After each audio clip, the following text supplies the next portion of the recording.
Good afternoon, everyone.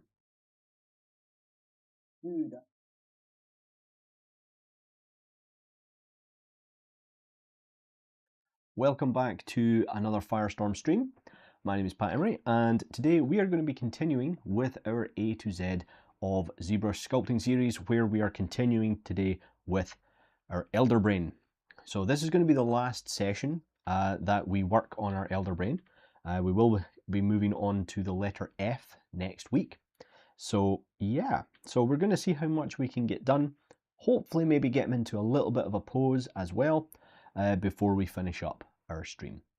But yes, it's really great to have you all here. Welcome back. Please feel free to shout out into the chat. Let me know if you can hear me okay. Make sure everything's coming through nice and clear. And as always, if you have any queries or questions, you can ask them in the chat. All right, folks. Okay, so let's see where we finished off last week. Or actually, I say last week. It was early. It was last week. It was earlier in the week. We had a bit of an impromptu session with this character where we got to finish up a few things. So I think today or this afternoon, the first thing I want to tackle is the brain. That's actually see if we can make some changes to the brain itself and start getting a bit of detail into that. So without further ado, what I'm going to do here is I'm going to grab any kind of build-up brush or standard brush just to add a little bit of interest into the shape, and namely at the back, not really trying to add in any of these small wrinkles at this stage. I just want to change the overall shape because we're going to use another technique to add in the wrinkles very shortly. I just want to change a little bit of the shape before I do that.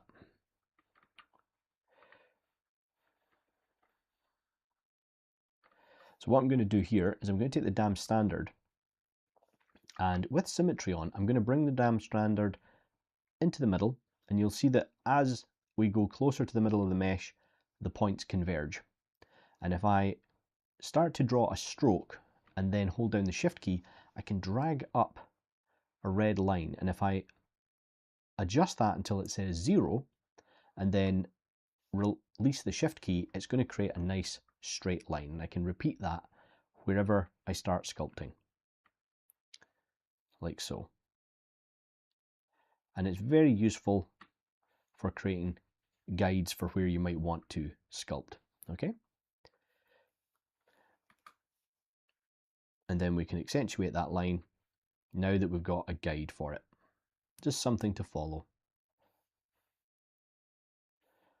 So we can create that separation down the middle of the brain.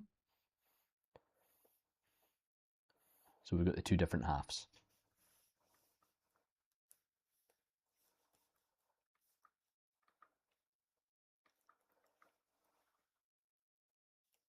But I hope everyone is having a good Monday, or a good start to your week already, no matter where you are in the world. This is going to be my new time slot from now on for Firestorm. So I'll be sculpting every Monday at 2 o'clock. So now that I've got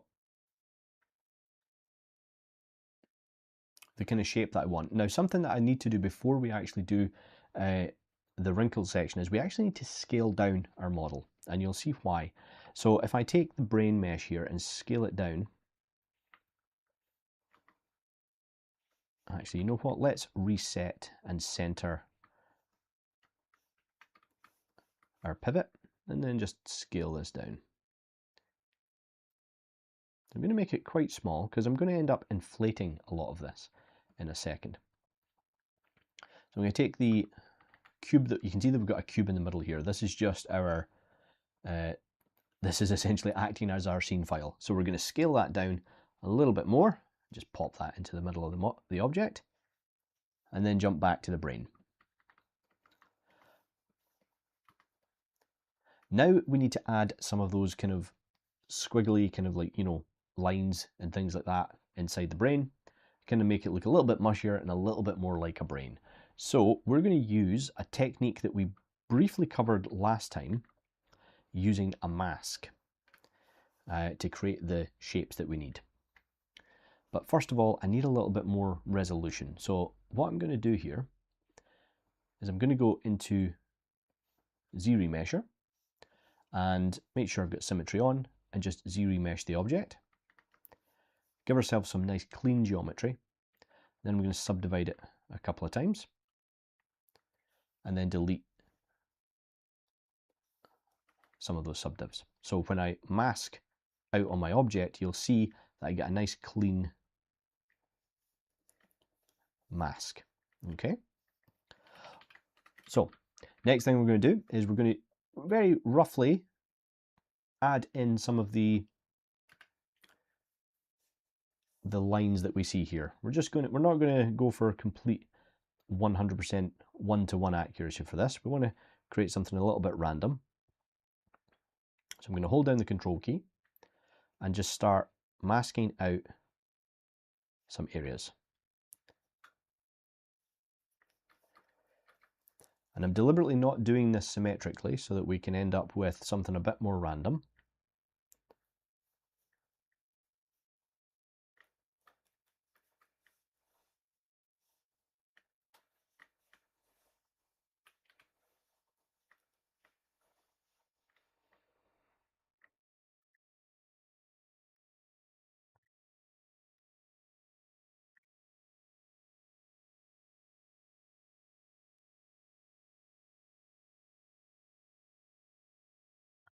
And something as well, if you are sculpting away, or using a mask, or even if you're painting in ZBrush and you get a little bit annoyed about the fact that, I say annoyed, but you want a cleaner, more solid line.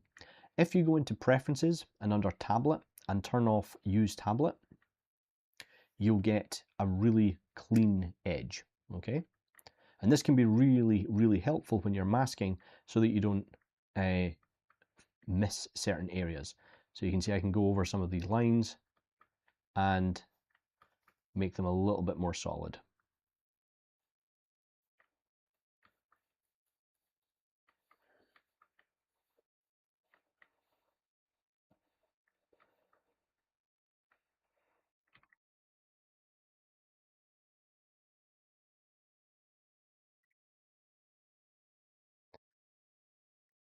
And I am just doing something quite random. And this is actually a technique that I'm adapting it slightly, but I learned it years ago from Pablo Gomez. He released in one of his newsletters, he released this really cool technique for, ironically, creating a brain. And it was really just a way to showcase how you can use mask by intensity and ways to use inflate and just different techniques for texturing and also rendering as well.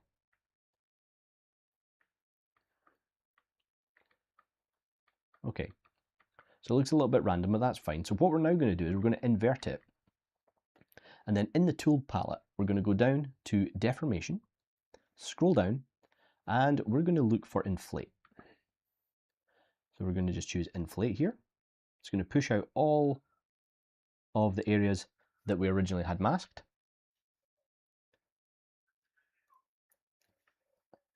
And then once we invert that, we've got a couple of options here. We can either smooth everything out first, or we can just inflate everything, because what we're going to do is we're going to inflate everything a second time, and that's going to bring everything together and fill in all the gaps.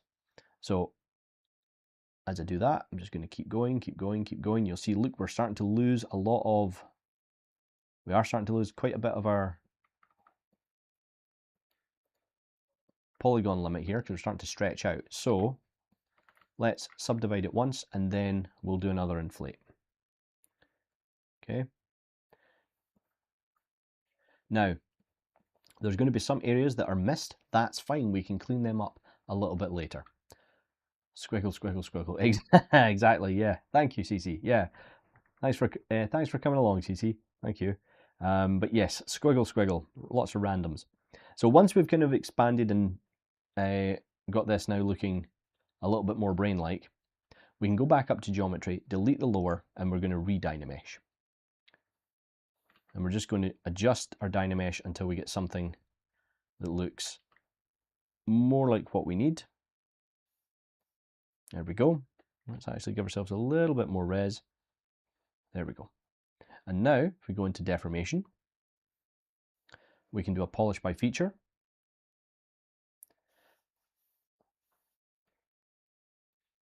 And what that's going to do is it's going to subtly break up those lines a little bit. And it's going to give us the opportunity to go in with something like the dam standard here. And, oh, wait a minute, preferences, turn my tablet back on, there we go. And now I can go in and I can clean up the brain.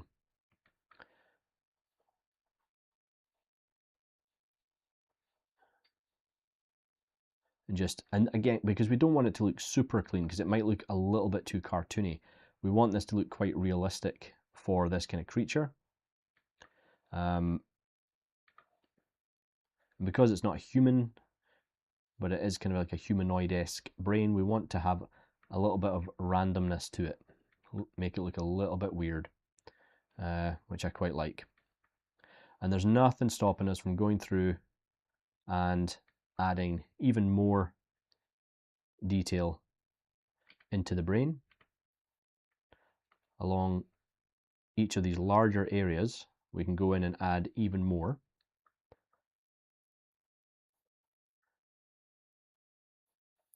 But I'm a bit of a believer in not having detail. This might sound a little bit weird, but I hate seeing super sharp details on models.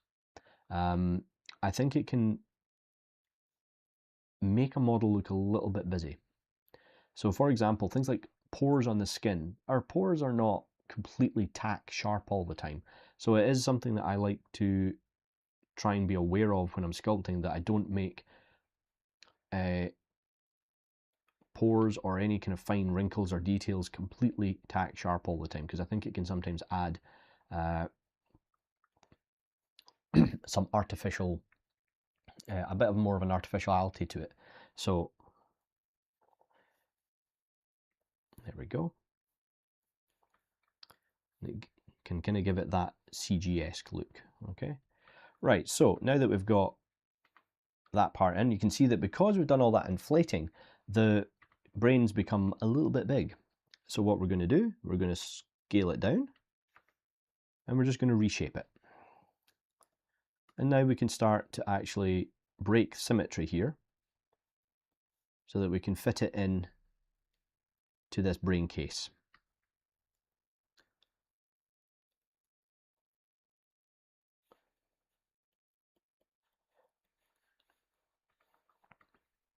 And this is where there's nothing wrong with us going in and resculpting kind of areas that we want to kind of push down on the model.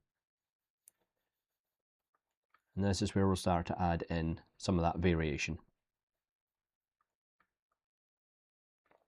This is a pretty neat trick.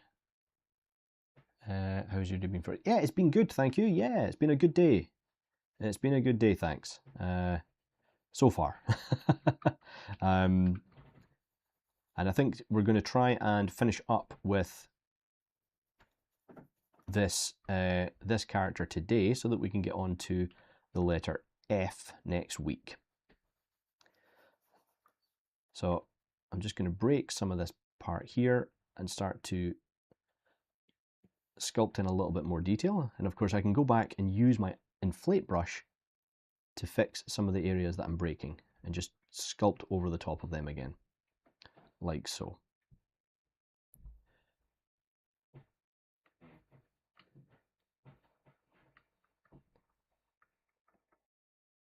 And to add a little bit of extra bumpiness to our brain, we can also use surface deformations. Again, not for really tack sharp details, but we can use them for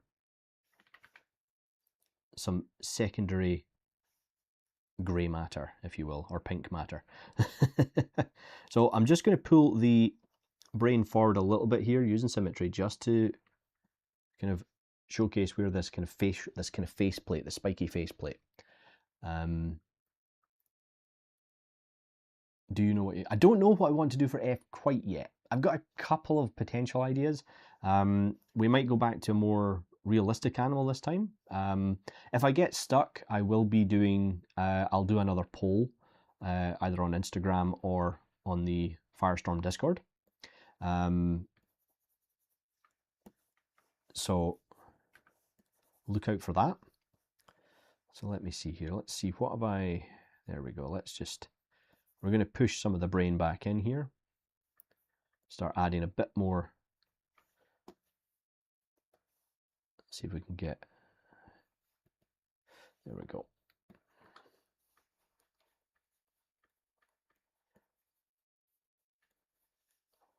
And remember, folks, the focus for these models is not to be completely finished. We are looking to kind of create rough sketch concept models, basically. This is what these are. These are rough concepts that we can work up later on. And it's something that I would suggest that you do. It's like a daily practice thing when you're sculpting, okay? You know, you don't have to make something great every day. As long as you make something is really the important thing. Consistency is better than perfection when you're sculpting or when you're doing anything, if you ask me, you know. So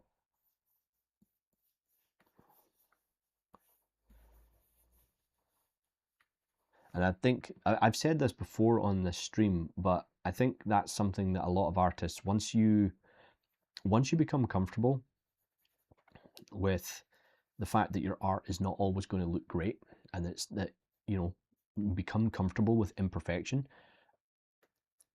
you will stress less about your artwork, and I honestly feel as though you will enjoy doing it more. Because the honest answer is that no art is ever perfect, you know, and nothing you do in industry is perfect either. A lot of the time I will do a model for a show or a movie, and I'll be like, yeah, I'm not that happy with it, but because you're always working with a lot of amazingly talented people, they can take what you've done and still make something amazing with it, you know. And it's rarely ever completely perfect on screen either.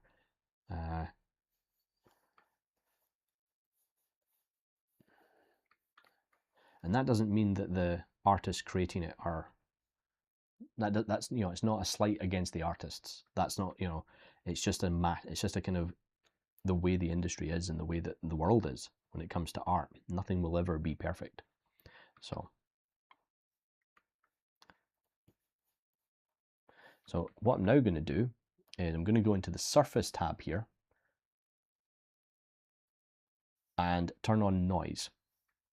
And in there, and hopefully, yep, what will happen is you'll get this secondary UI that's going to pop up. And if we zoom into the model,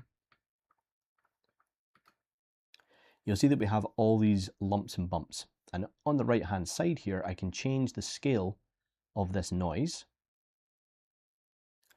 And I can also increase or decrease the strength. I'm going to lower the color blend. You can see that if I put the color blend to 1, it's kind of bringing in like a darker color, so you can see the noise a little bit clearer. I generally just like to have that set to 0, so that it doesn't distract me. And then underneath this, you have a curve. And if we start to move and adjust the curve, you'll be able to add in varying different effects with the noise scale and the noise shape. So depending on what it is that you're trying to create or the detail you're trying to create, the surface noise is really helpful. So you can, for example, this is more like kind of pitted concrete, for, you know, that might be quite useful for an environment.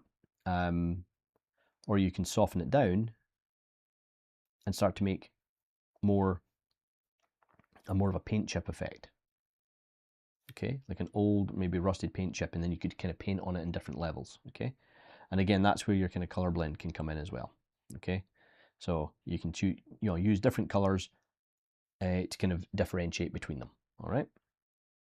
Now, what I want to do is I'm going to reset this. I actually just want to have something similar to the kind of lumps and bumps that we have here by default.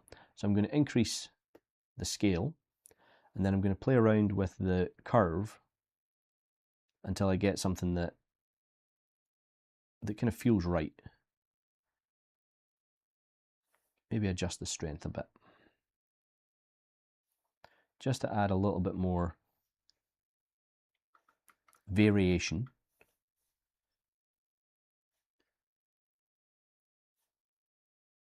Okay. Now, the thing to remember with the surface noise is that the amount of detail you get from it is going to be directly connected with how many polygons you have. Very similar to a lot of things in ZBrush, okay? So that's something we have to be aware of. So I'm going to do something like that and hit OK. And the brain's going to look a little bit something like that. However, the detail that we're seeing here isn't real. It's, if I go back over to surface and turn the noise button on and off, you'll see that the high frequency detail I'm getting is just fake. It's just a visual trick. Now, if I want to apply that to the mesh and actually have it be physical geometry, I have to go down to this option here called Apply to Mesh. And if I hit that by default, you'll see that it has applied it, but we don't have that same level of frequency. So we need a little bit more resolution. So let's subdivide our mesh one more time and then try it again. And there we go. So I'm okay with that because I don't want a hugely kind of contrasted look to the surface there. I just wanted a little bit of adjustment. Okay. Now I can go back and start to tweak the rest of the brain, get everything sitting the way I want. And what you probably have to do in sections like this is take the inflate brush and just inflate the edges quite subtly into position. Okay, just to fill in those gaps. What's this? My brain is smooth apparently. Ah yes, the old smooth brain insult. That was a really harsh one.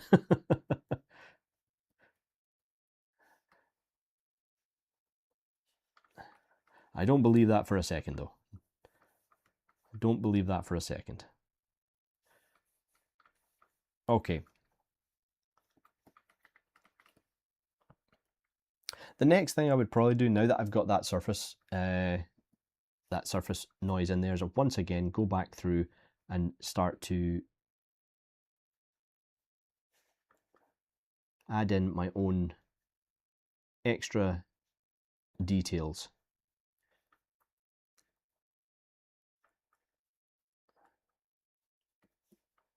Just to add a bit more variation. And let's jump back to our basic material and let's give this a bit of a color, shall we? So I'm going to choose a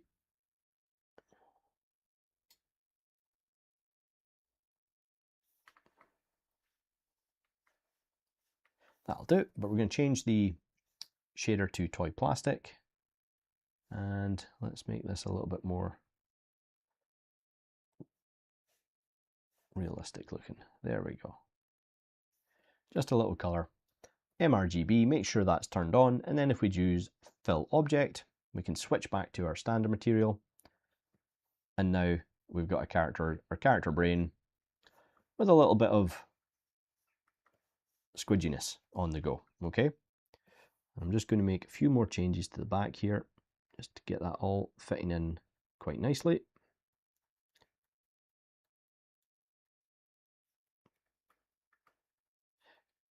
I really like the idea of having this kind of brain kind of encased in a way that it's hard to keep it fully in there because it's just kind of spilling out over the edges.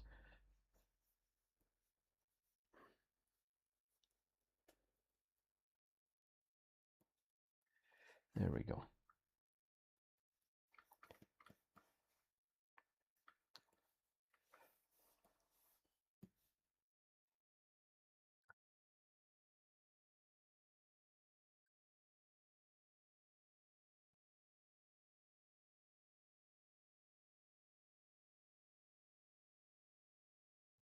Just going to take a little bit of a darker color just to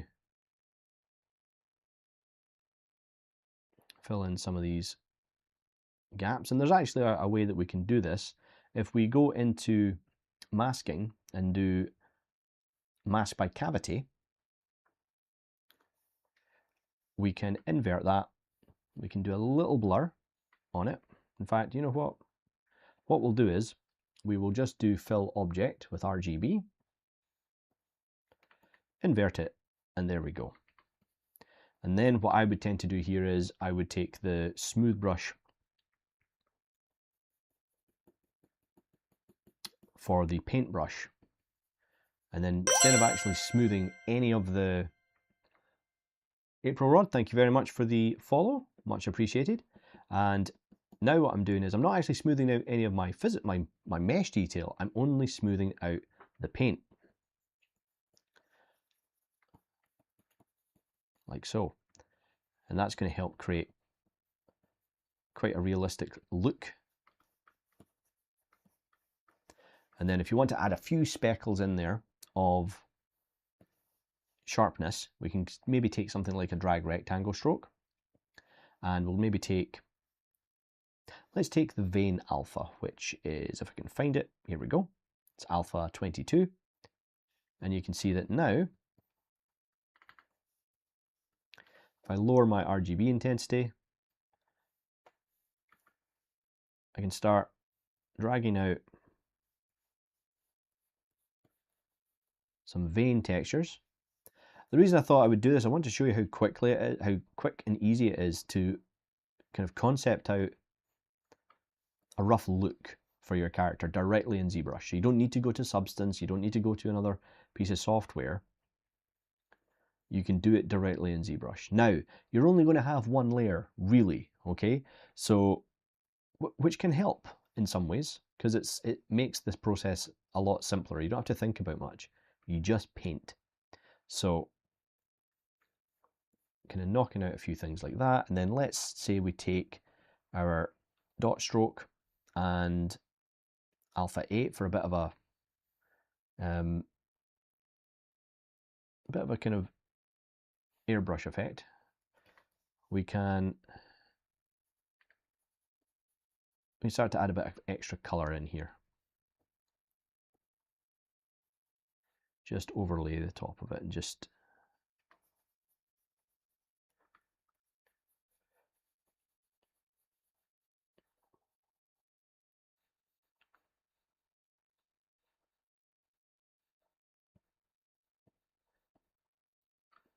adding a little bit of extra variation to it. Again, I'm not worrying too much. I'm kind of using the concept quite loosely here.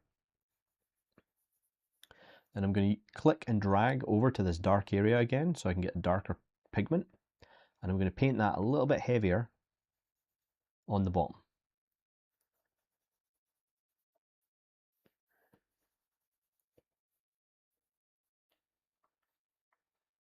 Just a bit heavier on the bottom. There we go.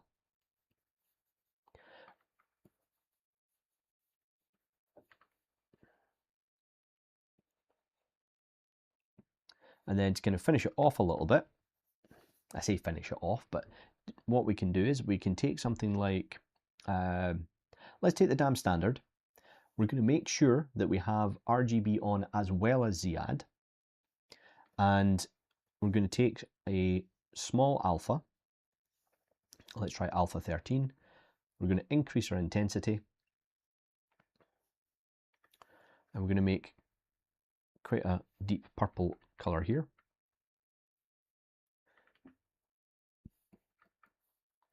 And now I'm going to start sculpting the veins. Now, I might need to increase some of my settings here to get what I want, so bear with me. Where is it?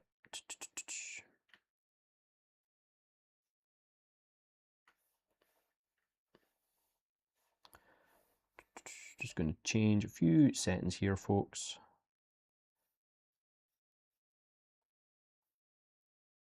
No, I don't want that. You know what? I'm going to switch over to a pre-made brush. I'm going to grab my dam standard. I'm going to use the dam standard instead. So I'm going to turn off mRGB.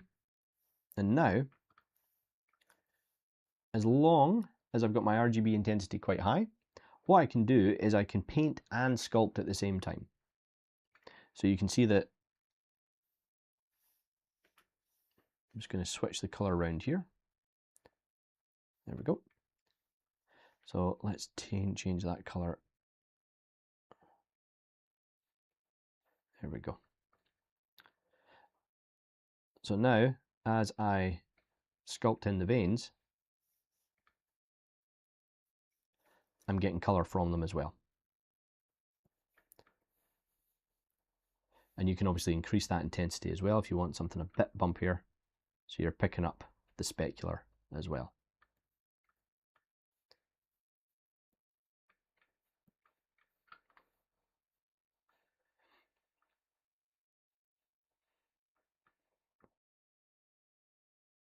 So you can have those like really small surface veins underneath, and then we've got something a bit bumpier, a bit more closer to the surface, and you can dictate how much of that pops up. We can also change the color.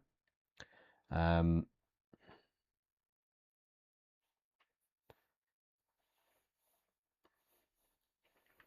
maybe a bit dark, a bit light, sorry. Let's make it a bit darker. There we go.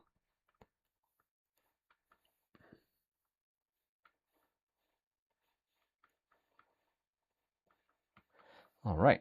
Okay, so that's a very quick kind of look at how we could very quickly build up a kind of colored version of the character's brain. Okay.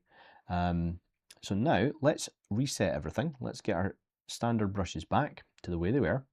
And now we can see the difference that we have between our character's kind of more finished brain and the rest of the model. So let's actually push ahead a bit here, and let's see if we can. We need to add in another eyeball. So let's do that. That's quite important. So I think what we're going to do here is I think we're going to put the other eye in here. Just let me, oh, I've broken my standard brush. Reset current brush. There we go. So I'm going to put the other eye, yeah, in here.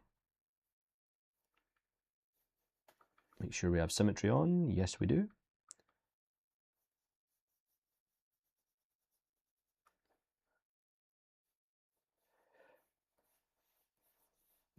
Okay.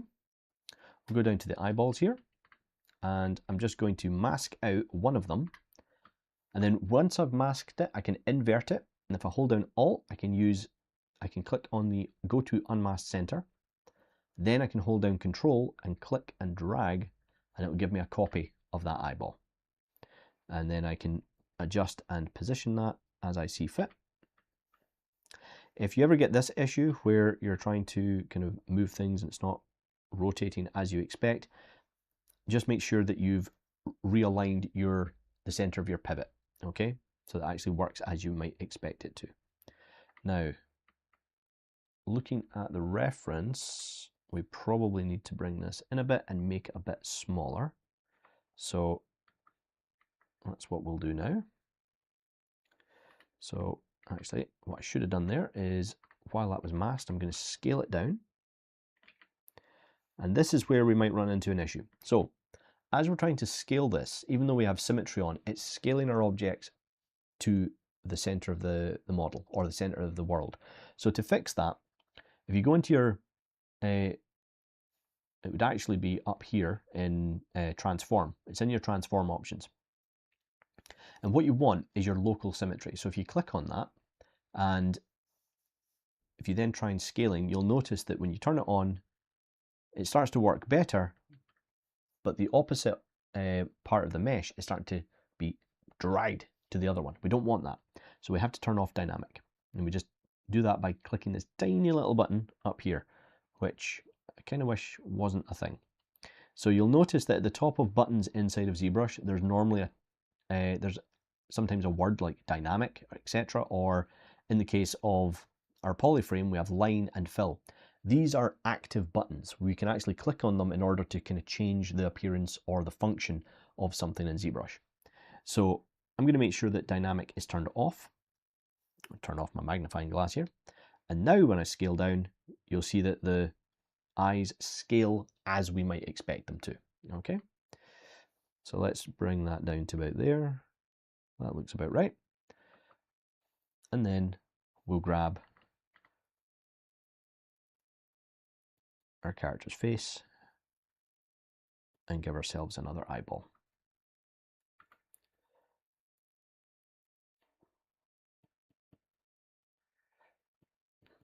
Now it's going to be really rough at the moment because we don't have a lot of geometry in this area, but that's all right. We're going to have to dynamesh things together soon anyway, so I'm not too worried about that.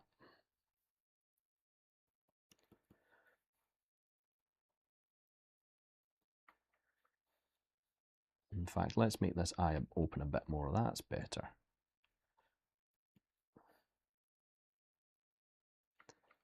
What do you need 6 eyes for anyway? Okay, now I want to do a little bit of extra work on the top of here. Nothing major, so we're going to grab the AccuCurve for our move brush. I'm going to turn on, turn off symmetry, make sure that's off. And I'm going to turn on, actually, let me think here. Do I want to use, yeah, I'm going to actually change, instead of move, I'm going to use the snake hook so that I can turn on Sculptris Pro. And I'm just going to start pulling out, what's this? Oh, it's got subdivision levels. Well, that's fine. We can just delete those. We don't need them. And now I can start pulling out a few spikes. Why is it not working? What's turning it off? There we go. Oh, that's interesting. Okay, I'm going to reset that brush because it's not working as expected. There we go. Maybe we will use the normal brush. There we go. So I'm going to pull out a couple of, just some spikes, just kind of randomized. I don't want them to be symmetrical at this stage.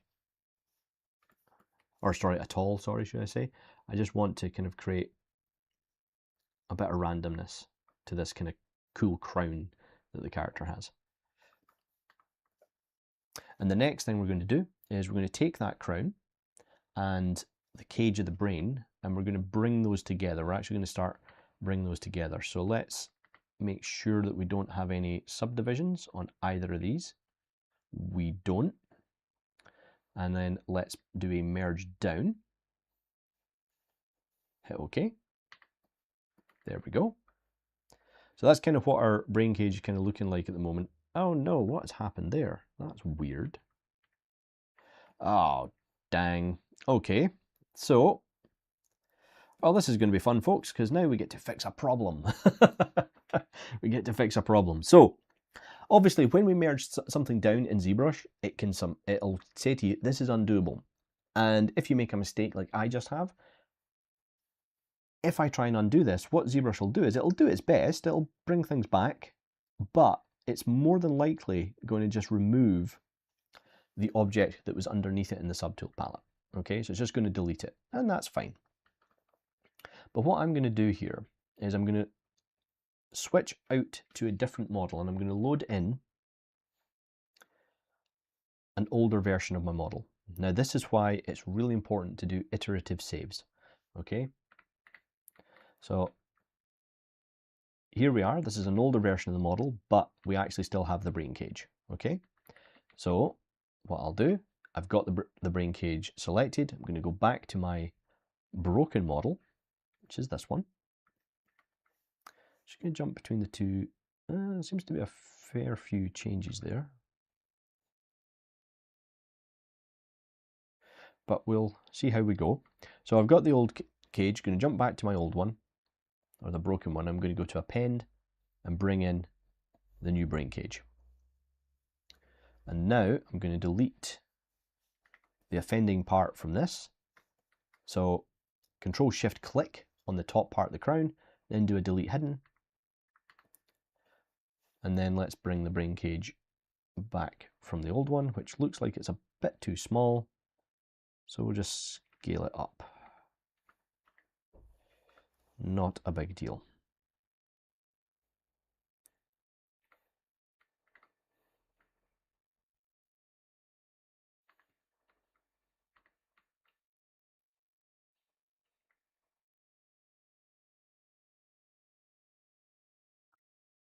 That's fine.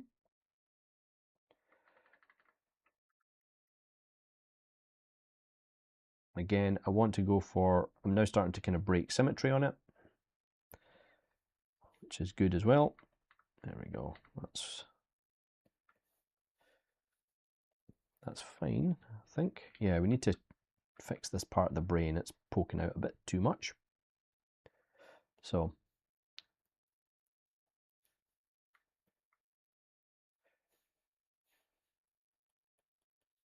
actually, let's bring that down to there. Actually, there we go. All right. So let's see if we can now do this properly. So what I think I'll do, and I think it's to do with just the randomization of the tessellation that was breaking something. So I will Z-remesh our brain cage. Is it symmetrical? Yes, it is. So we'll turn on symmetry for that.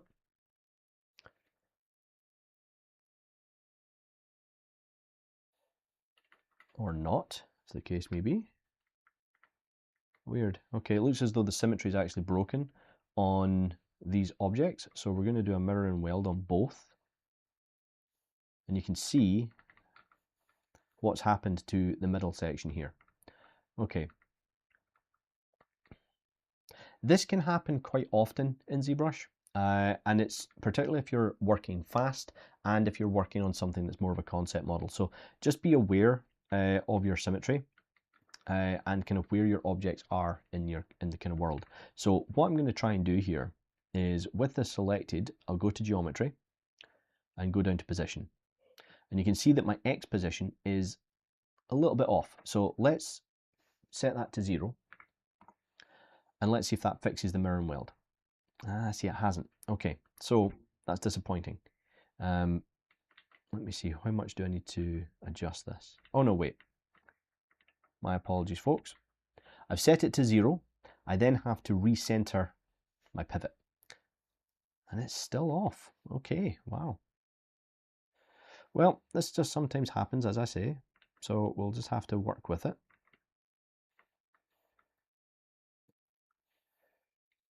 We'll just have to work with it, folks.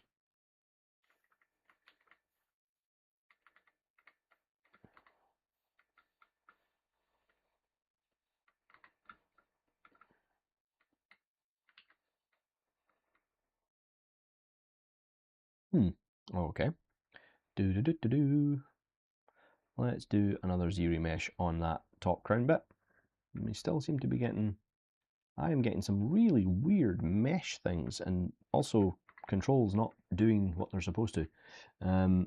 We may need to do a reset of ZBrush. Yeah, I'm going to reset my ZBrush, folks, because certain things are just not working. So let me do a save. And I'm going to take I will be back in a few seconds. I'm going to take a quick break just to reset ZBrush, and we'll be back momentarily.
All right, folks, we're back. Apologies for that. Okay, that does seem to have fixed the issue I was having with ZBrush. Sometimes ZBrush will just, and any software really, will just sometimes have a bit of a moment where it just doesn't want to work. ZBrush is really handy actually, because generally I just close it down and open it back up and it will work fine. However, if you find that just that isn't working, if you go up to preferences and choose the initialize ZBrush option at the very top, it will reset everything about ZBrush. So if you do have custom hotkeys, a custom UI, custom colors, make sure you save those out separately. First, do an initialize, make sure everything's working, and then reload your UI, okay?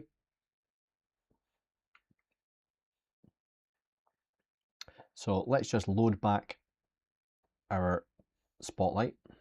So we've got a reference, and now let's see if we can get this working, eh? So we're going to take a little bit more, a slightly different approach to this, just to keep things going, because I really don't want to kind of slow things down. So I'm going to take the brainstem here and the cerebellum parts, and I'm going to bring those together. So I'm going to merge those down. And then we're going to do the exact same with the brain case and the top of the crown area. So we're going to do merge down, and it's done it again. Okay. Dang. Okay, I'm going to reload the tool. I have a feeling I might have layers on that. That's maybe why that's doing it. So let's take a look at this brain cage. How bizarre. That's a new one on me. So let's re-dynamesh this. Let's see, what does it want us to, it looks about 1,000. Okay. So that's that re-dynameshed. Let's re-dynamesh the crown section as well. A little bit higher. There we go. And now let's see what happens when we merge down. But this time I'm going to put this one to the top, merge it down, and hit OK. All right.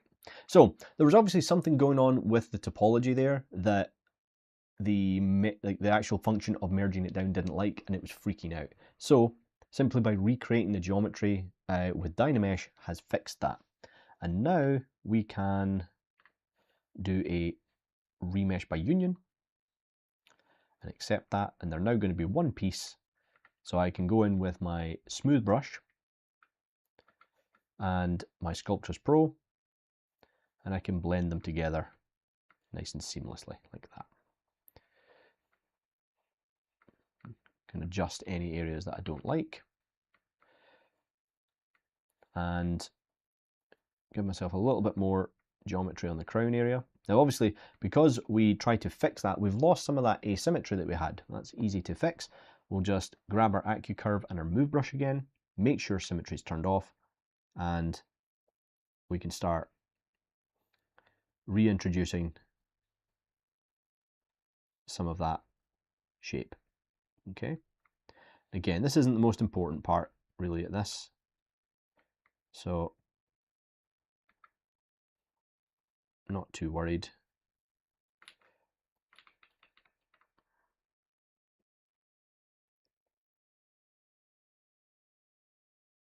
So I'm wondering if there's anything that we can do in the chat that if I make a mistake or you see me doing something like, no, stop, you know, when you're screaming at your monitor going, why are you doing it that way?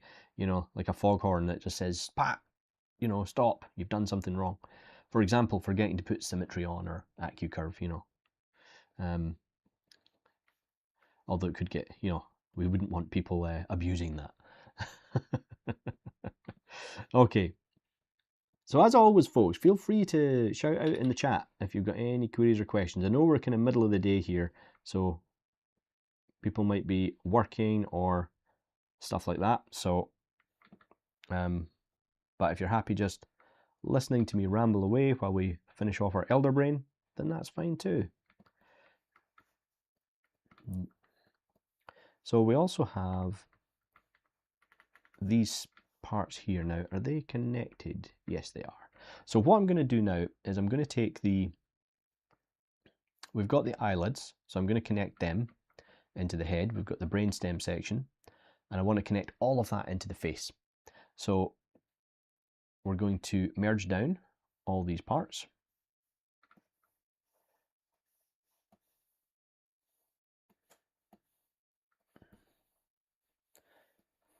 So we're starting to bring everything together now.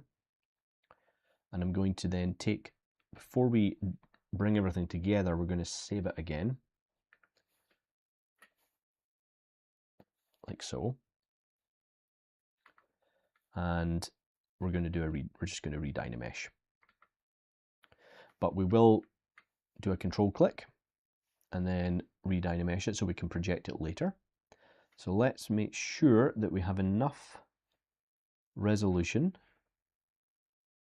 says about 1400 at round about the eye area. So let's just bump that a little bit higher and hit Dynamesh. Catfee is now following. Thank you very much for the follow. All right, folks, we're about at the hour stage, so I'm going to do my usual. I'm going to say welcome again to this new Firestorm stream, and it's really great having you all here. We are continuing with my series on the A to Z of Zbrush, where we pick a letter from the alphabet, or we work our way through the alphabet, and we pick a subject that begins with that letter to randomly sculpt. And we're creating rough concept models that we're then going to later on do a vote on which one viewers want to see worked up into a final model, and then we're going to go from there.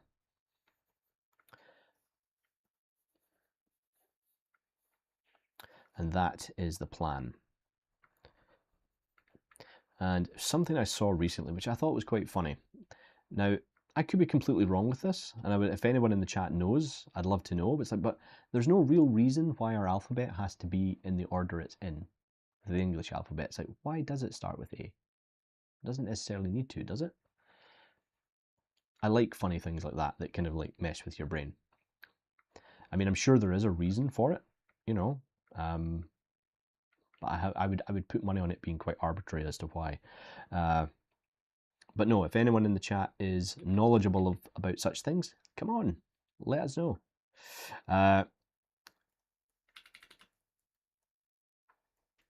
we go. Let's just start to bring all this together. All right, so we're really now starting to get somewhere. We need to do a bit of cleanup in the eye area here.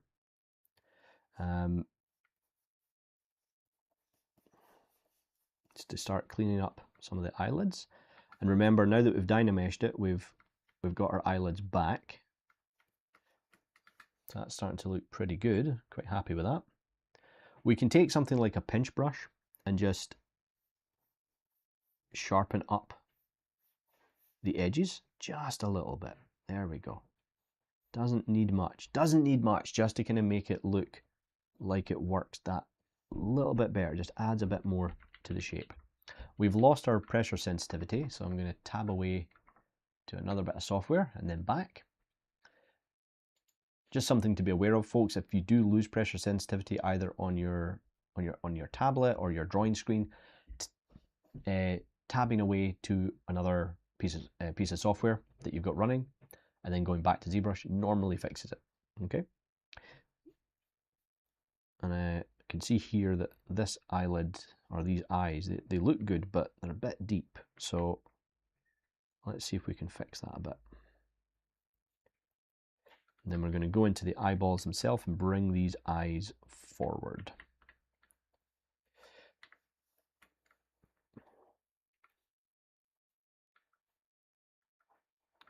Maybe push these ones at the top back.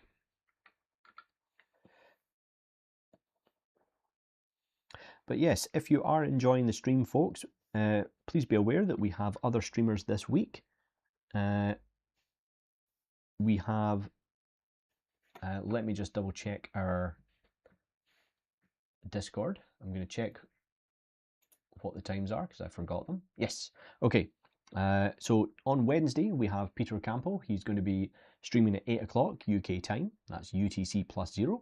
We also have Heather, our our kind of leader, if you will. You know, our she's going to be streaming Thursday at 2 o'clock UK time, and then we have Carmen, who's going to be streaming on Friday at 6 a.m. UTC.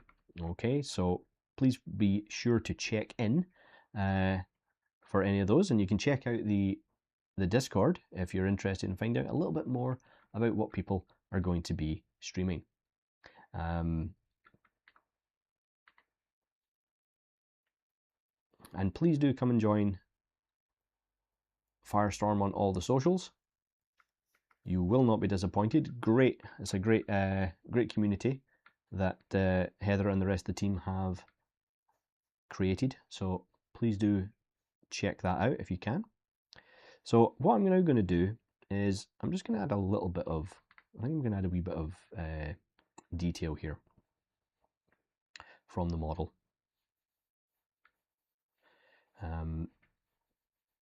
Just to kind of accentuate some of the brow area a little bit.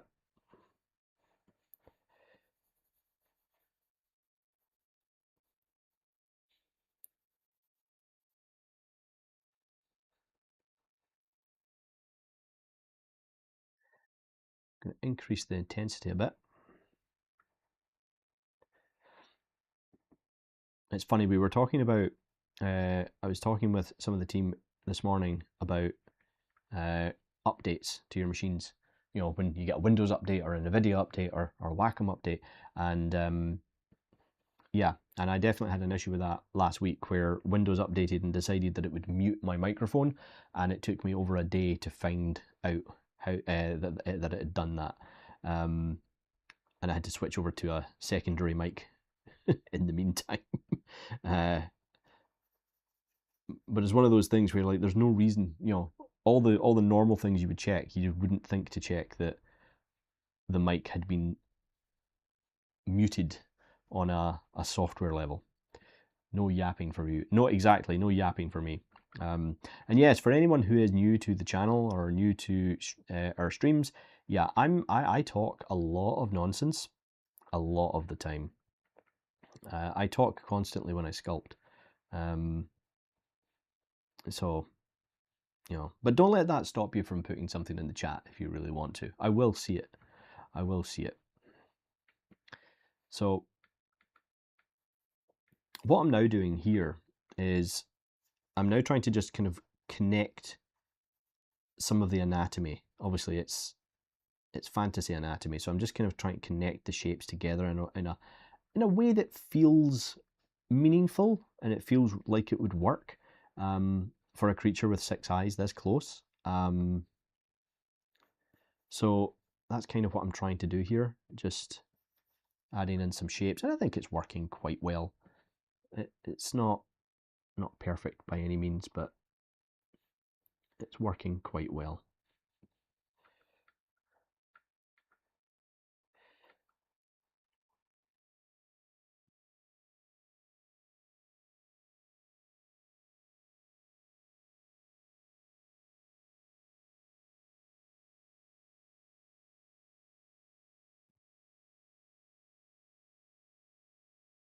Okay.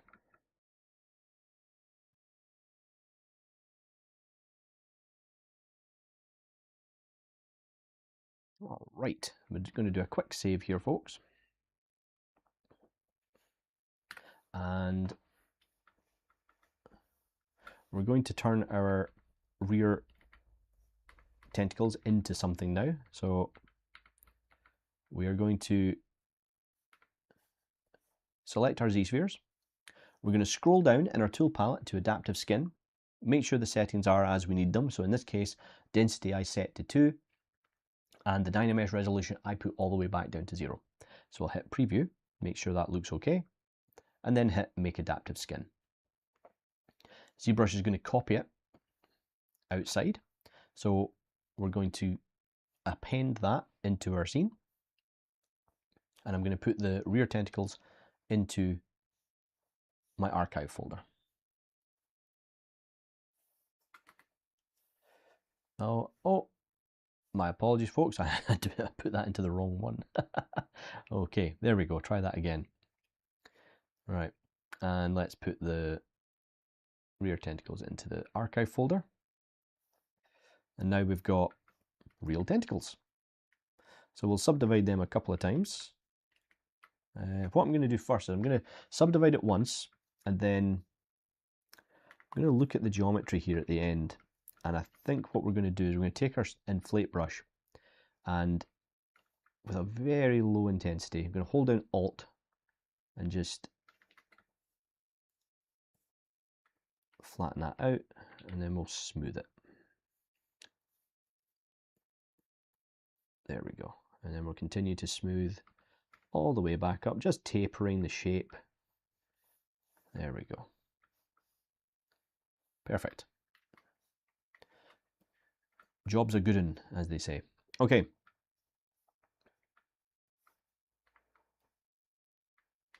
So the next stage is to connect the face and the brain cage part. So, because they are kind of all connected, so we want to make sure that that's looking kind of decent. So they're all dynameshed, they don't have any subdivisions. We'll save before we do this, and then we'll merge down. Okay. Again, we're going to do, rather than re-dynamesh everything together, we are going to use the gizmo and do a remesh by union. And then that's only going to connect the areas that intersect. Okay, so any piece of geometry that start to interpenetrate, that's the areas that are going to be connected, which gives us the ability to go in with Sculptris Pro and a smooth brush and be a bit more selective about how those are connected. So I just need to go over this edge here and connect it in, like so. And I really do enjoy working in this way. So we can start to see where the symmetry is broken there, but that's all right. It's not the end of the world.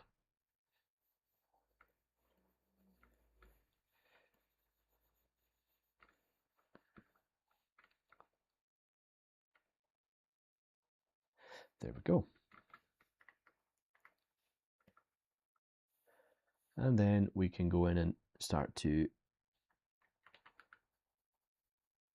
fix some of this. Turn off Sculptris Pro because we don't want to add anything unnecessarily. There we go. Okay, so I've definitely broken the symmetry there by accident a little bit, so that's not in the middle anymore. So I'm going to see if I can tweak it a little bit.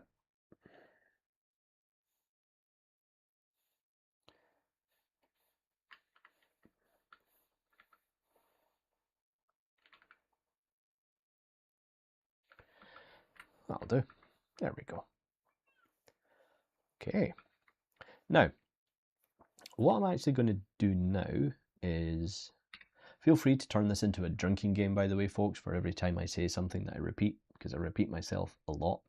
I'm going to, instead of having this as a spotlight, I'm going to go into texture and I'm going to go down to image plane, and if Zbrush would allow me to do that without saving, and I'm going to do load image, and I will load in the reference image that I've been using.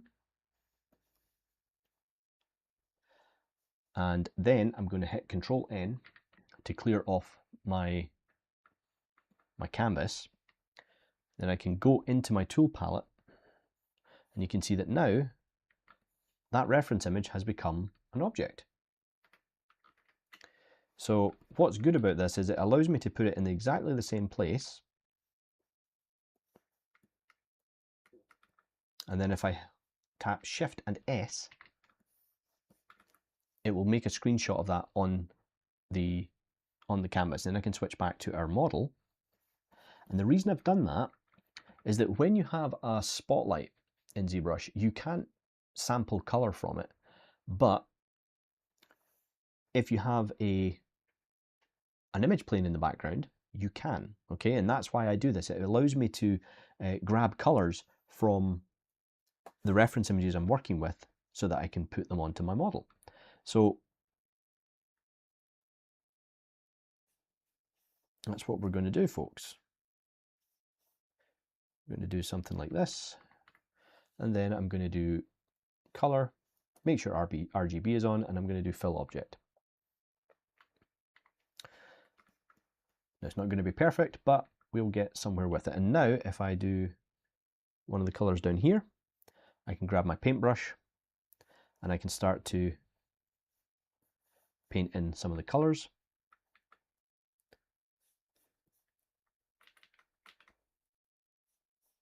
Like so. And we've got a little bit of kind of like a reddish kind of around the sides, so we'll put that in as well. There we go.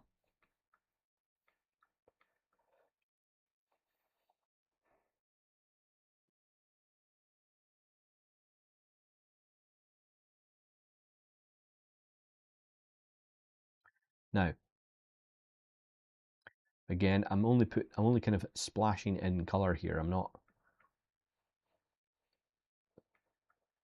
trying to make a really amazing looking paint job. And then, as before, we'll hold down Shift, make sure that Z-add is turned off, and then we'll just blur and smooth some of the paint together.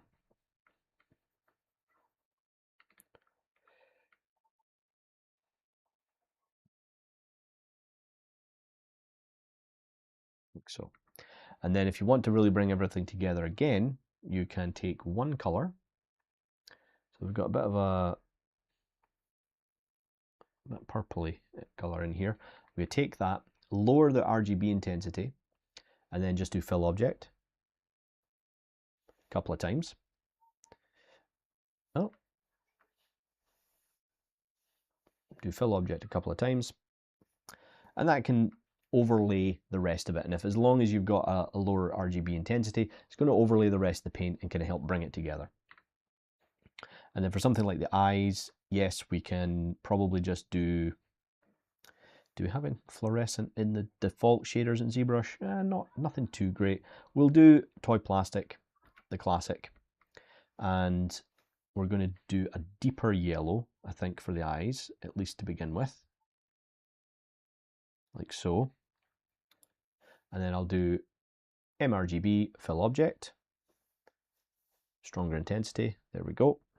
Then I'm going to do the same thing again, but I'm going to lower the intensity of RGB, change it to RGB, and then make it a brighter yellow, and then just fill object a couple of times. And then we're going to take our paintbrush with an alpha. Let's do alpha 12, try that, and a drag dot stroke, and the color white. And I'm going to lower the intensity a bit till I'm happy. There we go. I'm just going to draw those out on the eye, increase the intensity a little bit.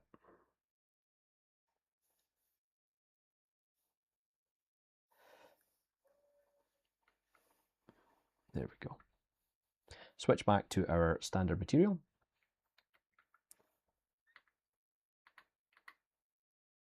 Okay.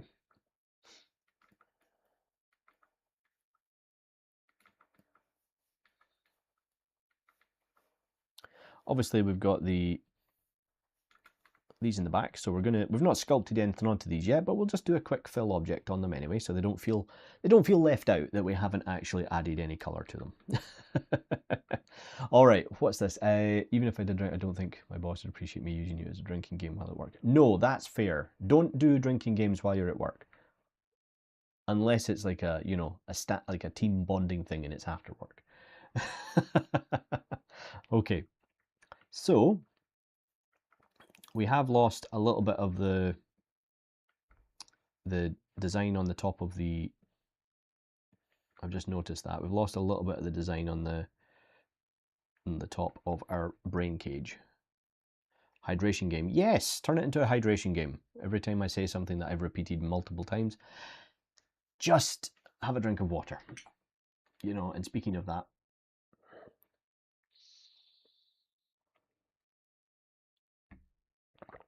have to stay hydrated. So let's grab our move brush again. Actually, no, we're going to grab the snake hook brush. And I'm going to fix some of these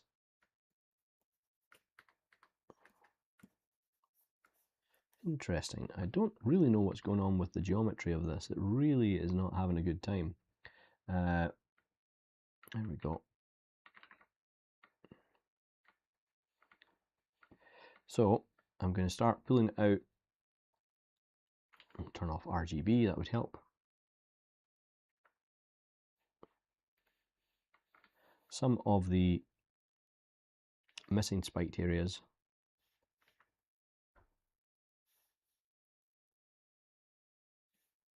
There we go. That's better. And for any of them that didn't look too great, this one came out a little bit wonky. We can fix that. There we go.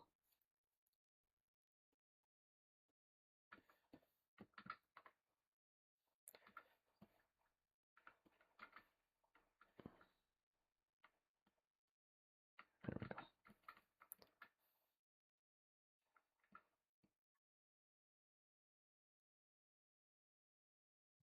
Okay, so what I'd like to now do is add a little bit of extra detail to the end of the tentacles at the front. So, I think before we do that, I'd like to get this whole mesh into one piece.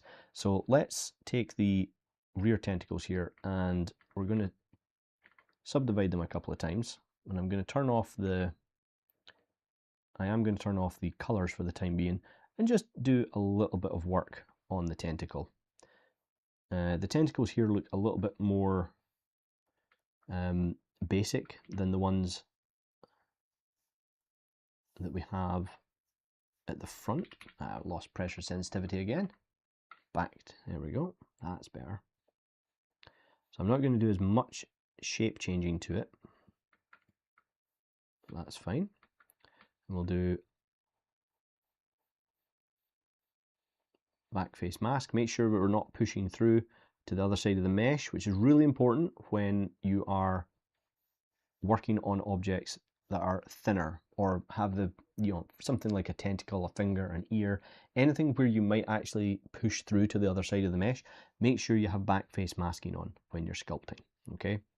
It'll save you a lot of headaches. Subdivide again, give myself a bit more to work with. Just trying to get that primary kind of musculature area. And then once that's in place, I can take my inflate brush, and we did this before. I'm going to take the alpha 12 and I'm going to increase the intensity a wee bit and just start working along the edge of the, need more subdivisions. And we're just going to start working our way along the edge of the tentacle. We'll do that on both sides,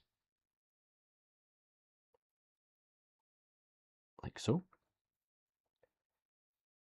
That's just going to reshape that for us a bit, and we can smooth off the transition into the rest of. There we go.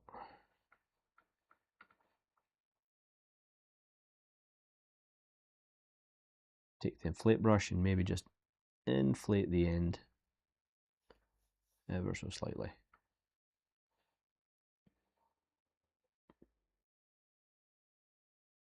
We're going to be doing that in a second for the main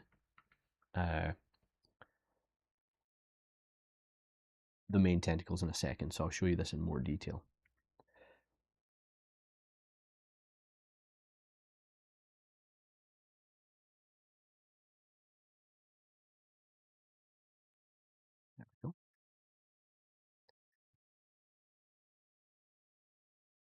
So it doesn't really take much, particularly if you're working on a model that is, you're interpreting a concept and you don't want to go too far with the model before you pass it on to, you know, your art director or your supervisor to see if you're going in the right direction.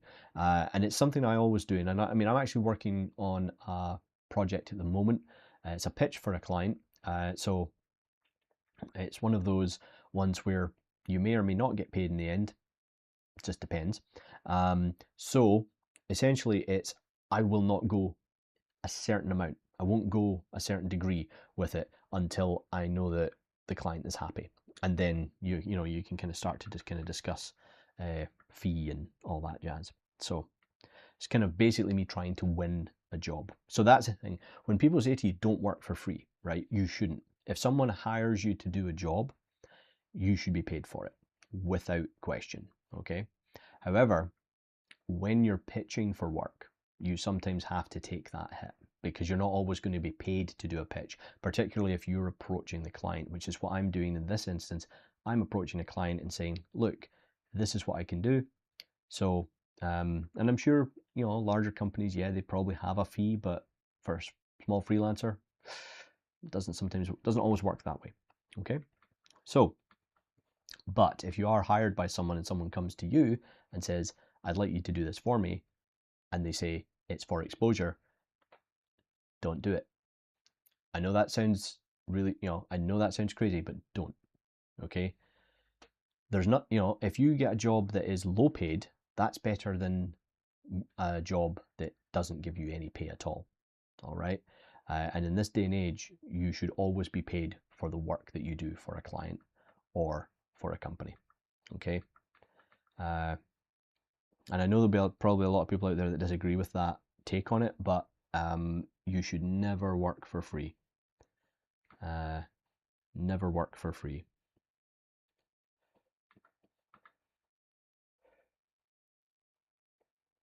Okay, we're going to leave the back a little bit here.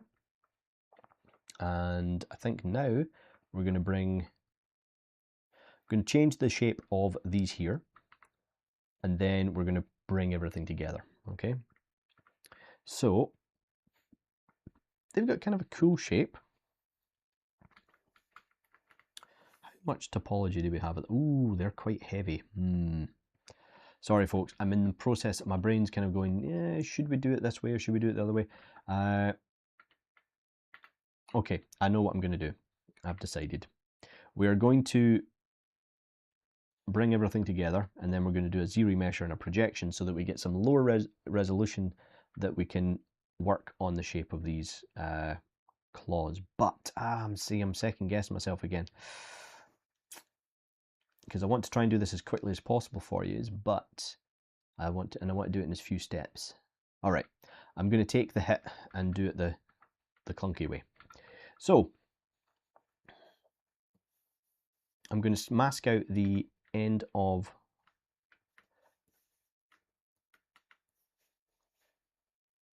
the tentacles. I'm going to soften that off a little bit and I'm going to invert it. Then I'm going to go into my rotate tool and turn off the gizmo, and I'm going to draw out a transpose line. Okay, now again, there might be a few of you out there that don't really like using transpose, and I totally understand that. I get it. It's not a very intuitive tool, but it can be a very powerful tool once you know how to use it. So I've switched over to scale here. Now normally that would mean I could do this and scale things, right? And I would have to turn on my dynamic symmetry, right? So it scales properly, right? But what's good about this is I don't have to scale it uniformly like this. I can actually scale it non-uniformly. If I grab the middle one and scale, it's going to let me scale it out the way, okay? And obviously we don't want it to be, well, that's maybe a bit much, isn't it? Let's see. Oh yeah, way too much. So we're going to, first we're going to pull this down a bit. And then we're going to remask just at the end, like so. Grab our transpose line again, zoom in. We'll draw a new one. Make sure we have scale selected, and we're just going to scale out like so. Then we can soften these out and just smooth them back in. We're then going to take our masking tool. We're going to switch to mask pen, and I'm going to mask out the area that I need inside, like that. Okay.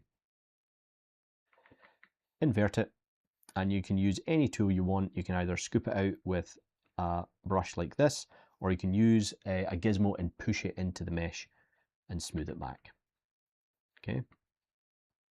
Next, we're going to use the move brush with AccuCurve, and I'm just going to shape that out like so.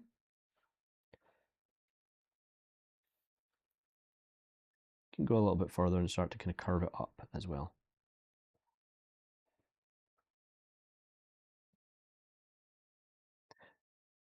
Now you can do this, you can see I'm just doing this with a standard move brush. The snake hook is also a really good option, but remember that the snake hook is very aggressive. It's an aggressive brush, so you might want to drop the intensity a bit. So you see now that I can actually start curving it a little bit more with the snake hook.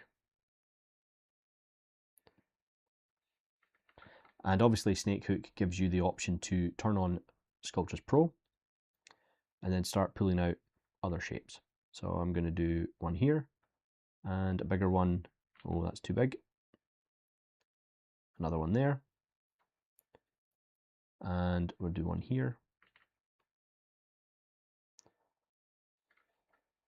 And we'll do, actually they're not close enough together, so we'll do that. There we go. That's me not, see again, it's quite randomized, so I'm going to do that and then do one on the other side.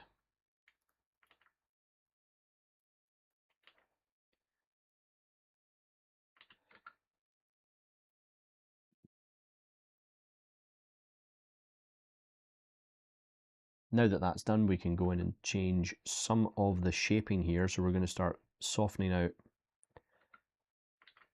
using the Sculptris Pro. We can reduce the size a bit, so that gives us less geometry to have to deal with, and then we can reshape the whole area.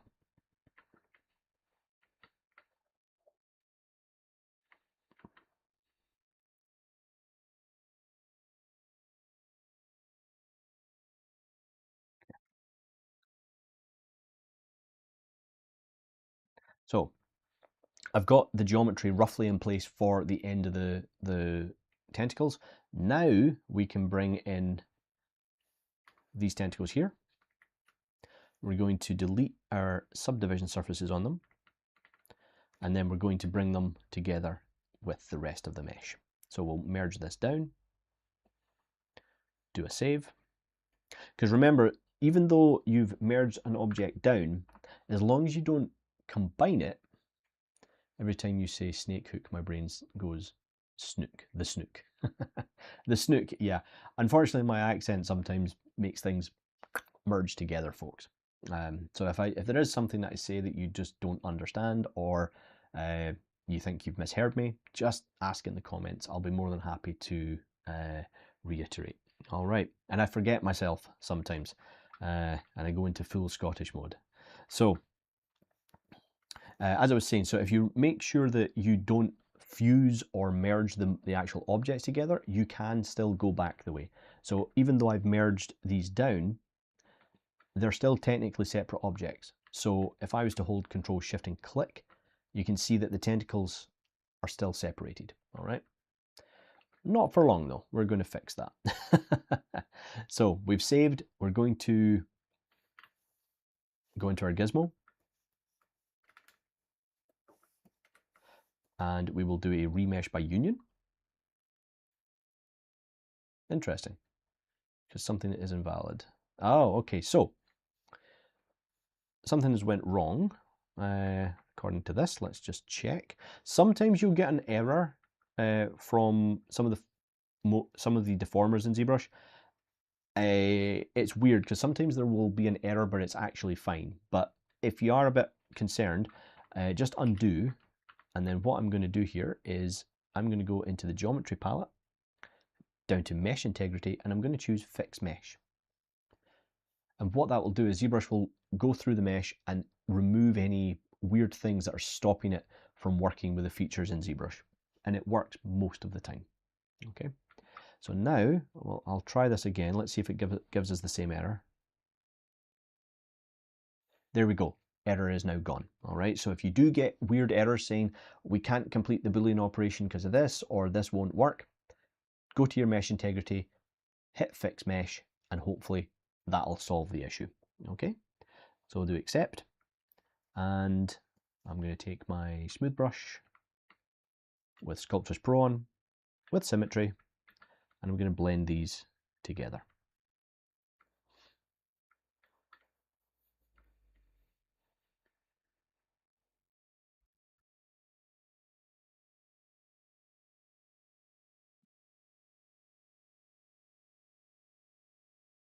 Okay.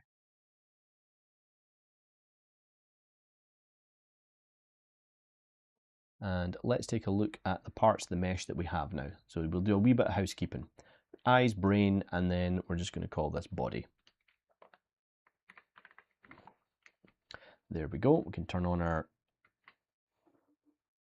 okay.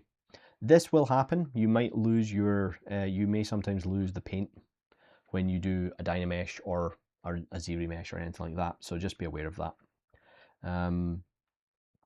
But we'll fix that shortly. Okay, the next thing we have to do is save one more time because we're going to ZRemesh and reproject our details.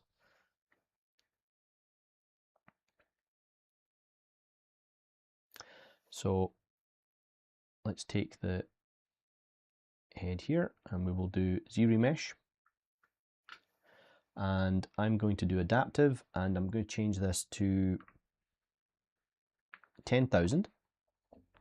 So our target polygon count is going to be about 10,000. That's what ZBrush is going to aim for, but adaptive is on, so it will try to make sure that it adapts to add more if it needs be. But I'm going to also turn on polypaint, and I'm going to ask ZBrush to ensure that I have a decent amount of, oh, try not to ruin the model. I'm going to paint into the face area here, just to make sure that there's enough topology in that area. There we go. ZRemesher. So this is basically asking ZBrush to focus a lot of that topology into the face area or the painted area when it does the ZRemesh. So it should hopefully keep the forms a bit better.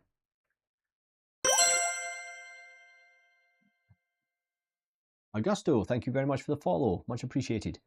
So folks, while ZBrush is thinking, again, please make sure to check out our socials for Firestorm. You'll find them down in the bottom banner of the stream, and you can also scan the QR code and it'll let you stalk us on all the various places. And yeah, check us out. The Discord's a really, really great community, and you will enjoy it. Okay, please trust me on that one. All right, and you can always get a lot of great feedback from other community members and also people like ourselves if we have the time. Okay, and it's also where you can find out more information on the other services that Firestorm offer. Okay, so once that's ZRemeshed, we can do our old trick where we're going to make a morph target, and then we're going to subdivide it a couple of times. 1.6 million should be plenty. Go back into the morph target, step down to the lowest, switch over, and then step back up before deleting the morph target and storing a new one at this stage. Okay, this is something I do quite a lot, folks, and I've went through it in detail as to why I do that. I won't go through it every time, but it's just something to be aware of. Now, okay, it looks like I forgot to save a state for us to project from. So what I'm going to do is I'm going to step back to here, hold Control and click and move forward. Okay, so don't worry if you do forget to save save a state for your history. You can go back. Just go back down the line until you find an area that you want to save. Hold Control, click on the Undo tab, Undo Timeline, and then we can go back into project. I'm going to leave everything at default, and then I'm just going to do project history. And I'm going to say yes to that for the poly paint. And there we go. So we now have our details on a Z-remeshed model, which is going to allow me to go in and make some grander, kind of like larger changes to the model overall. For example, smoothing out some of the shapes here now on the tentacles at the end, and also is going to allow me to go in and actually, oh, let's turn off RGB, and now we can actually start sculpting some of the detail in there as well.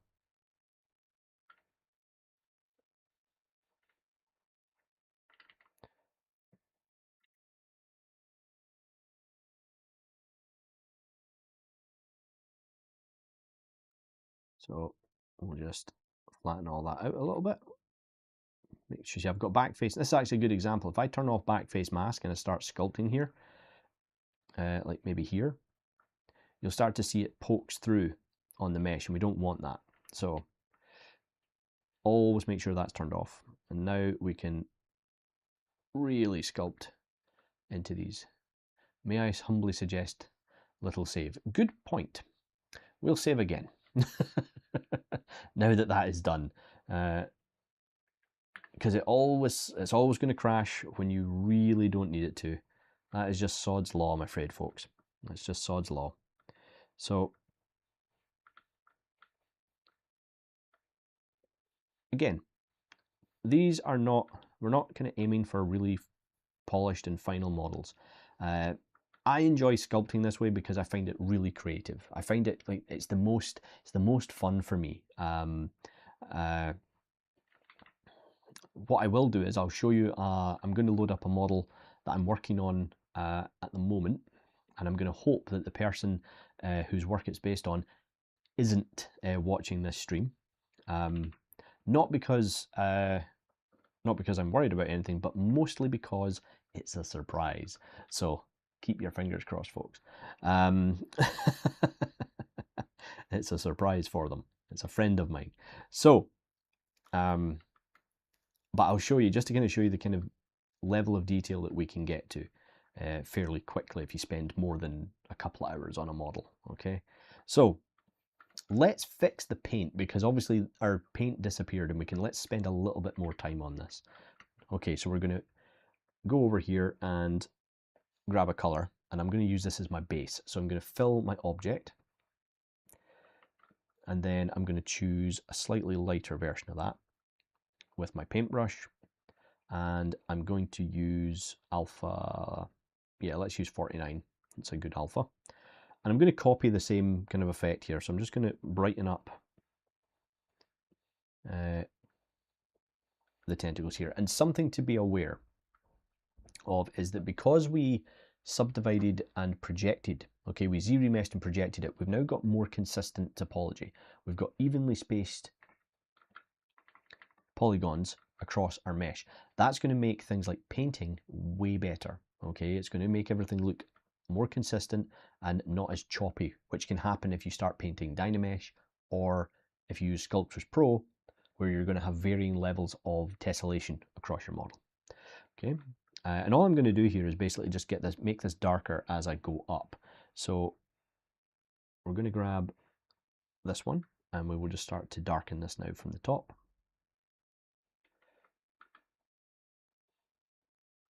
That's maybe a bit much. There we go. Have I lost? Oh no, I haven't lost pressure sensitivity.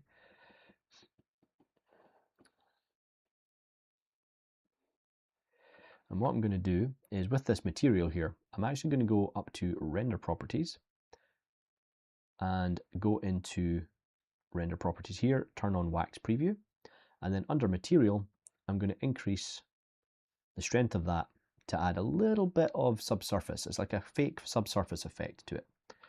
Turns it into a bit of like a candle look. So we're going to just block this out. I'm actually going to darken these at the back. There we go.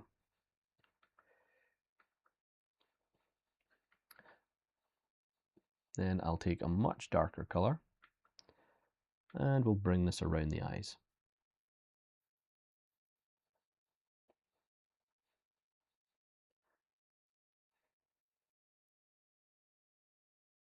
Again, nice and quick. It doesn't take much to kind of get your point across with a model like this, okay? Or anything, any model that you're doing, you know, it's the quicker you can get the idea out, the better, obviously, because it saves money, it's less of your time. This is another thing as well. Remember that it's your time as well, particularly if you're a freelancer. Everything costs money, all right? So if you're a freelancer and you charge a daily rate, you have to remember that you're not just charging for the work you do, okay? You're not charging for the elder brain. You're charging for the electricity it costs to actually turn the computer on so you can make the elder brain, okay? You're charging for the software that you have to buy in order to make the elder brain, okay?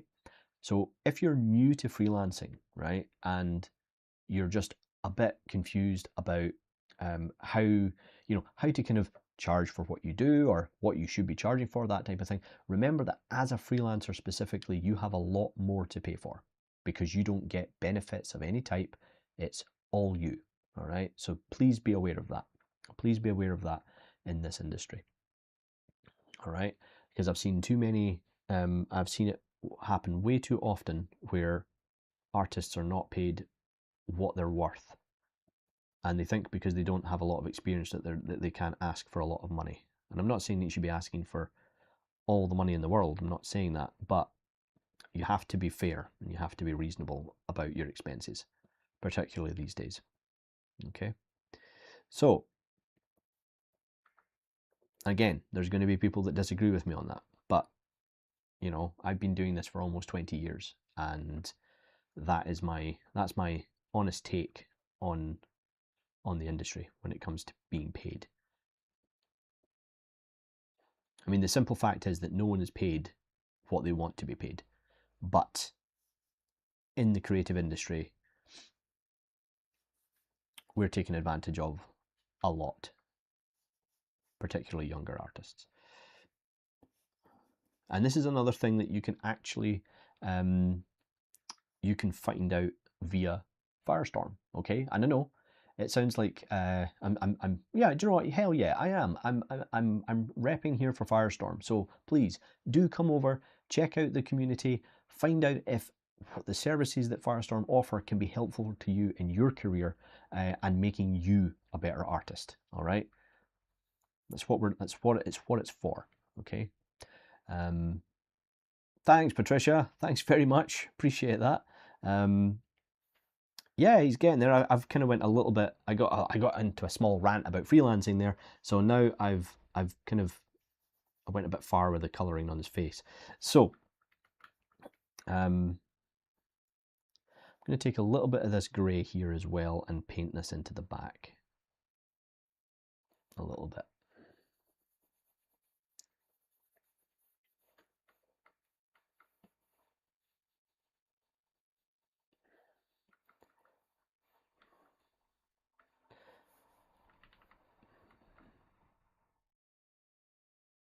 Okay, there we go.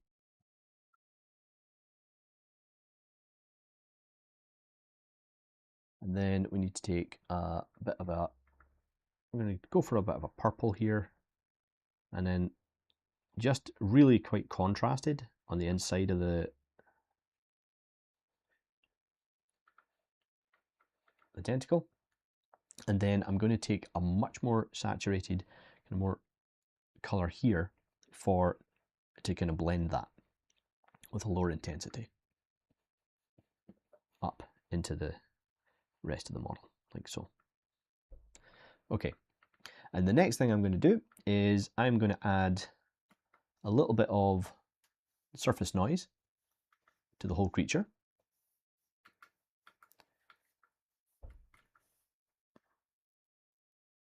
And don't worry, folks, we will go, there's a plan I have for this model, and we'll just go for as long as we need to finish it, because we're very close. So we may run over the 4 o'clock mark. I apologize. I will try and do my best to keep this within the 2 hours though. So we're just going to adjust we're going to play around with the noise here again. And you remember what I was saying, we can create some pretty cool effects with this. So I can kind of create kind of a cool bumpy skin texture. Like so. And then hit OK. And there we go. And obviously we are missing a lot of details here. So let me see, let's see, what can we do here? Let's go ahead and go to our standard brush, drag rectangle, new alpha. What alpha we're going to use? We're going to use alpha 17. And I'm going to go into, so here's the thing, I want to put some details here, right? So I'm going to put the intensity up. I want to maybe put some suckers and stuff in here. Now, we don't really have enough geometry. Or do we? Oh, we do, right? But here's the thing. He's got 2 rows of suckers here, right? Let's try out this one here. Is this any better?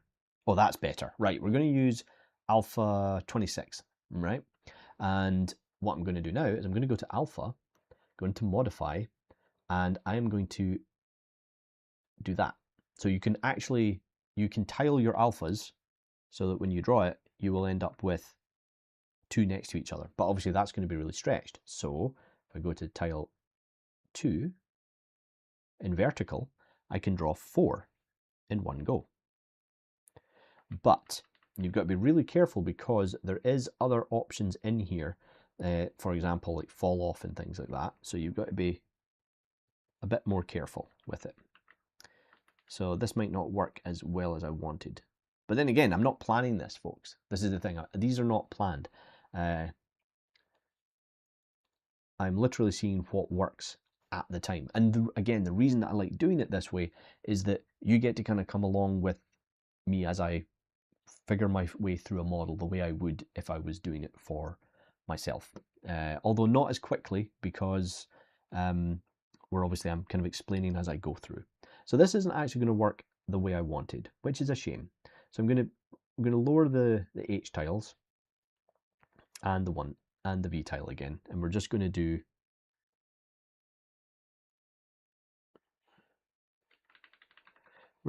them manually, which actually might work quite well because it's going to create a bit more randomness to it.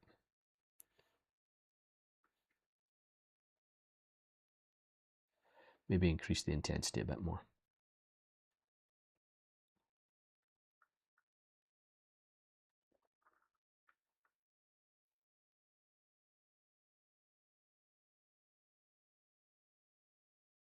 And then for these ones, we'll maybe do something a bit larger. There we go. And again, folks, these are all alphas and features that you can find in ZBrush. So don't feel like you have to go and find like a custom alpha or a brush for this stuff.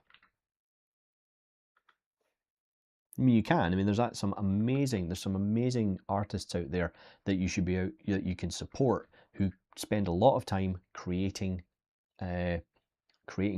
tools and alphas and brushes to make our lives easier. So, you know, show them your support if you can. I think I'm going to go in and just paint. There we go, just make this a little bit, there, it's better. And I think with the material as well, we're going to go into modifiers here. I'm going to up the spec a bit. Let's move him to the side a wee bit. Assignment feedback completed. Just compiling and have to send it off. Oh, fantastic, Dennis. That's great to hear. I'm glad that you're getting there with the adjustments. Okay. It's amazing what you can do, what a little bit of color on your model will actually do. There we go. Okay. The brain's actually a bit too wet looking. So what I'm actually going to do here is I'm going to switch over to the toy plastic material, and I'm going to try and adjust the spec a little bit.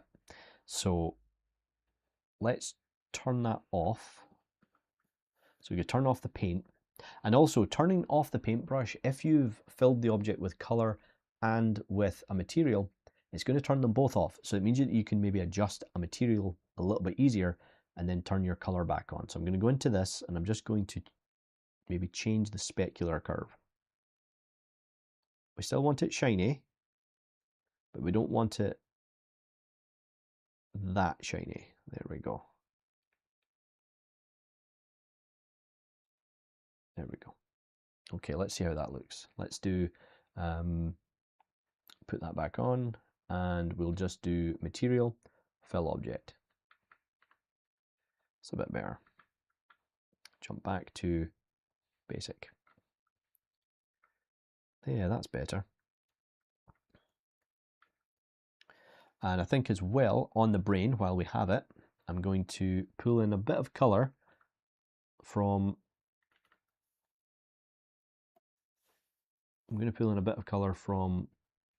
around the base of the head. Just a little bit. There we go.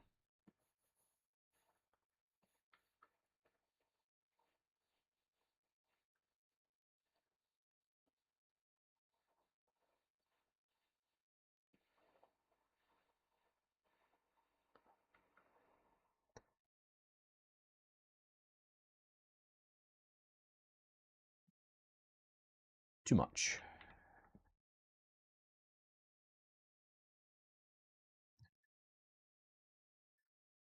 Okay. I don't want to overdo anything that we've got here, but we could of course go in with something like the dam standard, and we can start to add in a little bit more, you know, finer details to this if we wanted.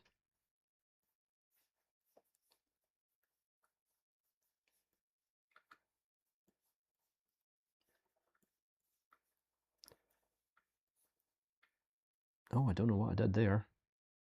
Did I? Oh, I made the brush huge. My apologies. There we go.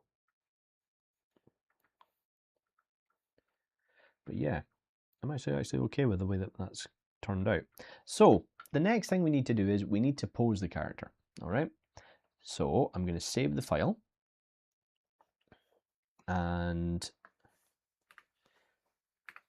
what we're going to do here is I am going to make, now you can use the original tentacles like this, and we can actually turn it into a Z-sphere rig, which is what I think we might try and do, but I want to show you how to do this from scratch, okay? Also, I don't think I like the eyes. Sorry, folks. I'm going to pull a color for there, and I think I'm just going to do a little overlay with, that's better. That's more like it. And we need to darken that up as well at the sides. So we'll take the paintbrush and just darken it at the edges.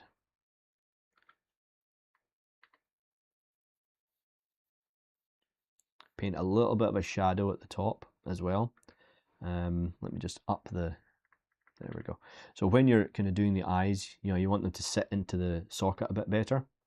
Just kind of paint a little shadow at the top. That'll make all the difference.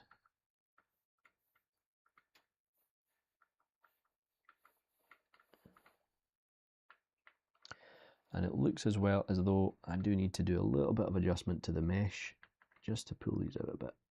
There we go. That's better. Okay, so yeah, we now need to, we want to pose our character. And obviously there's a bunch of extra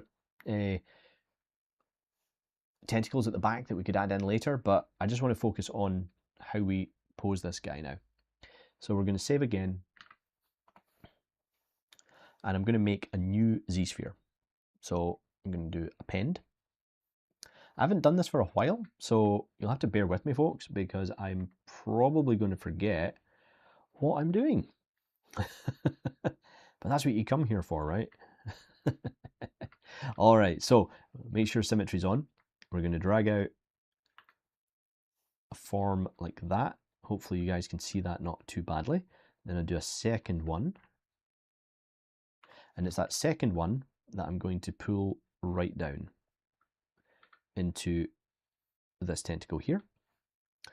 And then we'll do the same at the front. So I'm going to draw out two like that, and then scale these up and just drag them down.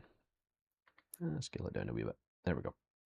Now I can go back to draw and just tap in where I need them and move them into place. So I'll just keep adding and moving it until I feel as though I have enough to rig the character with, or to, you know, there we go.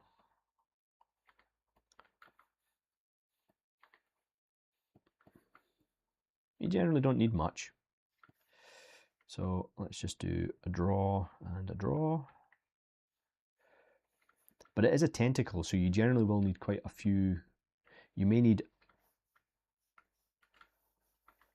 a few areas that's going to give you enough flexibility for it as well. So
I'm wondering if, yeah, there we go, folks. Sorry about that. My microphone might be running out of battery. My microphone may be running out of battery. And I've completely forgotten how to get models in from this. So bear with me.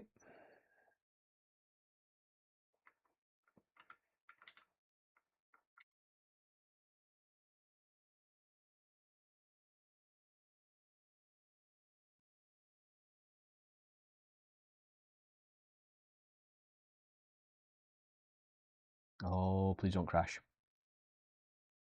Please don't, yeah, apologies for that, folks. I did not realize that the audio had dropped out like that. There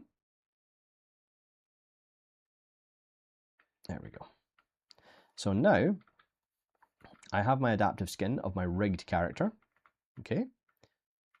So what I can do is I can go back to my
this one here, and there we go.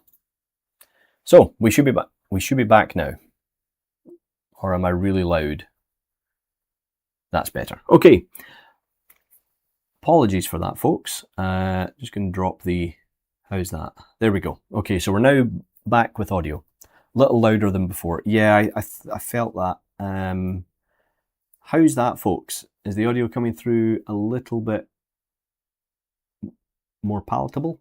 It's not blowing people's eardrums out. How's that? We should only be in the yellow now for the audio. We good. Excellent. Right, folks. Again, my apologies. So, where was I? Ah, yes.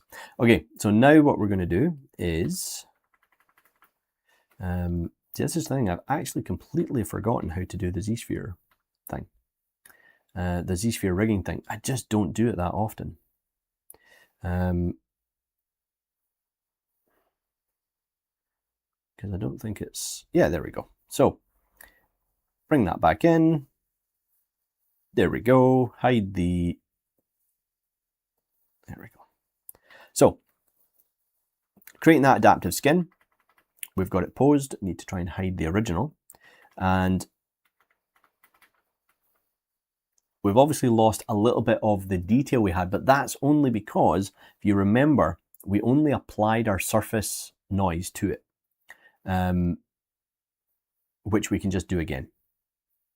We can simply do that again, and I'm going to show you how. If I go into my original, grab the surface noise, so if we go to surface, edit, I can copy that, and then I can simply paste it onto my updated pose.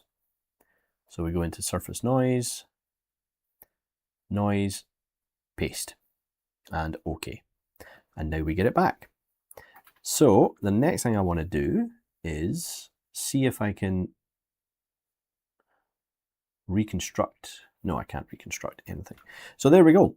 There we go, folks. So now we have our character kind of posed in a pretty rushed way, but it is a way to actually work with Z-spheres. Now, if you wanted to pose this in another way, we can go back to our original, and because again we've subdivided it in a certain way, we can just use transpose to do this. So say for example, I'll show you on this tentacle. So we soften this down. I'm going to turn off my color so it's a bit easier to see. I'm going to invert it, go to my transpose, and what I can do here is if I draw out a line from the top down to the bottom where I want the object to rotate from, if I hold down Alt, I can rotate the object out. However, I really want to soften that mask so that I get a nice, I'll try rotating it, that would help. So they get a very nice fall off, like so. And then I'm going to have to expand that mask up, soften it off again, and now I can, if I don't hold Alt and I click from the bottom, I can rotate from the top point. So you give yourself two joints. You've got kind of like a root, and then you've got like a child joint that you can adjust as well.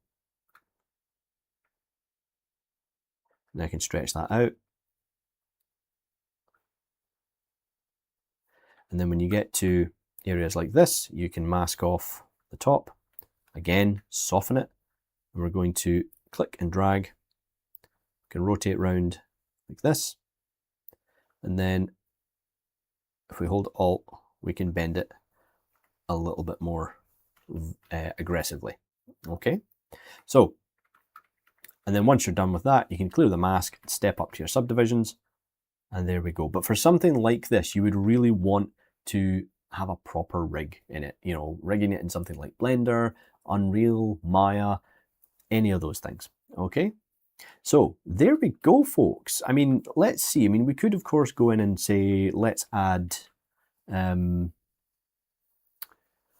just put a sphere in here.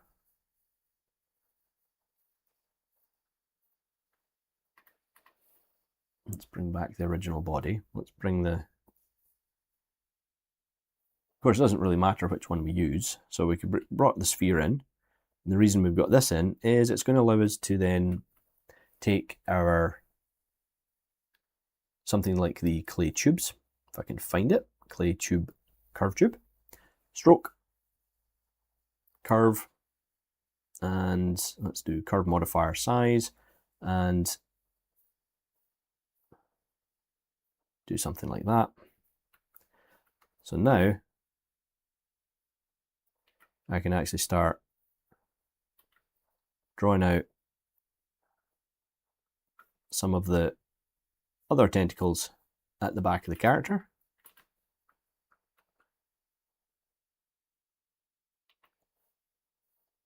That's weird. Why is it? Oh, my apologies. It's there we go.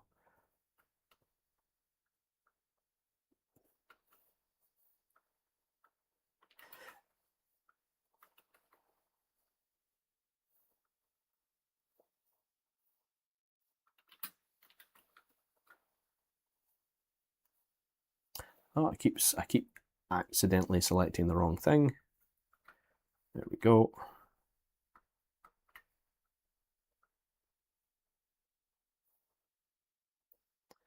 And again, I'm not doing too much in the way of detailed work here. I'm just essentially sketching with it, just kind of having a bit of fun. And there we go. And then all we need to do is maybe pull in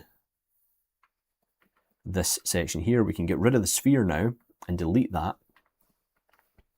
And then we can take some of these and just put them, just move them as we need to. And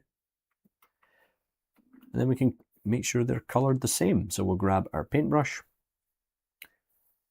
pull a color from the rest of the model, and then just do a fill object. I'll try that again. That's decided not to work. Fill object. There we go. And there we go, folks. So it's not perfect, but it looks okay. I'm quite chuffed with how we've what we've created in a fairly short amount of time. We can go in and we can tweak some of the. So let's do a final save. And we're over the 2 hour limit, but that's fine. That's okay. We're not over it by much. So there we go, folks. So we have now finished up our Elder Brain.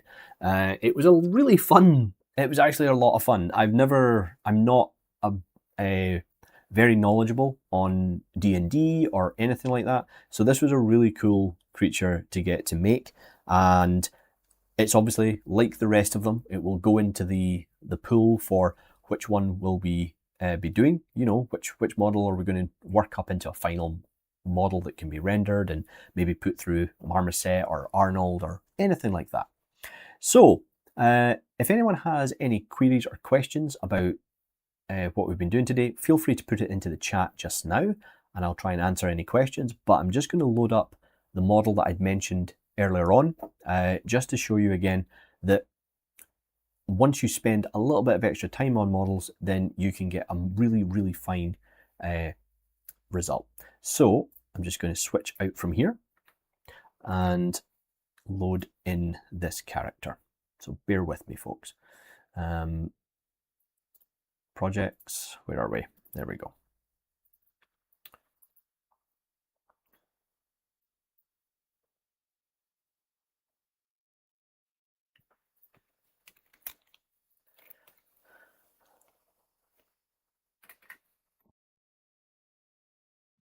So this character here, interesting, that seems to be the wrong version, but we'll stick with it. Let me just check something.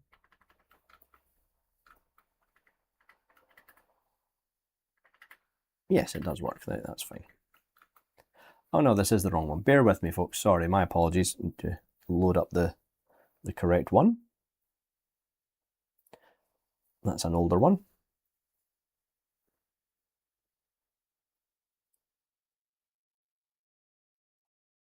There we go. All right, folks. So this is just to show you that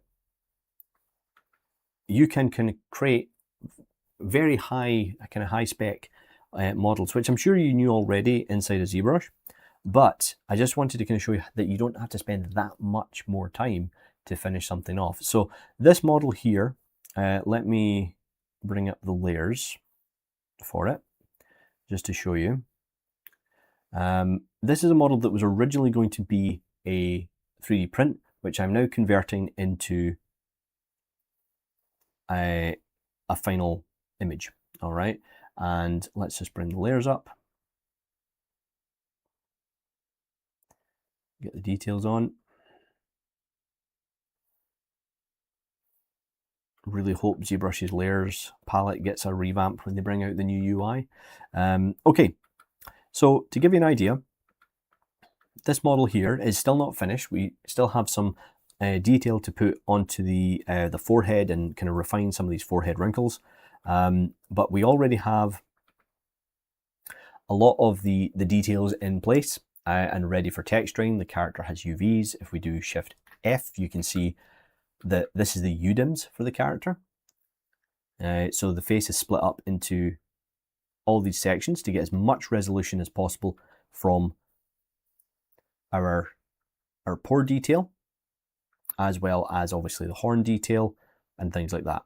The character also does need to be posed. So if we turn off the head and just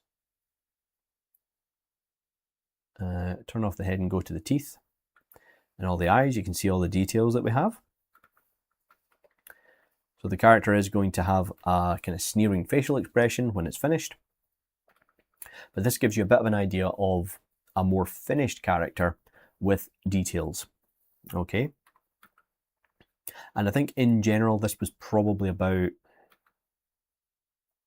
we're probably looking about a week's work, I would say. About a week worth of work. Thanks, Cece. Thank you. So yes, this is a design that a friend of mine has done, and I love the idea and wanted to turn it into a 3D print, but my 3D printer has went the way of the dodo. So I've decided to switch it over into a full-on rendered image, which I'm going to render in. I was going to do it in Arnold originally. I'm not sure. I think I might try and do this in Marmoset.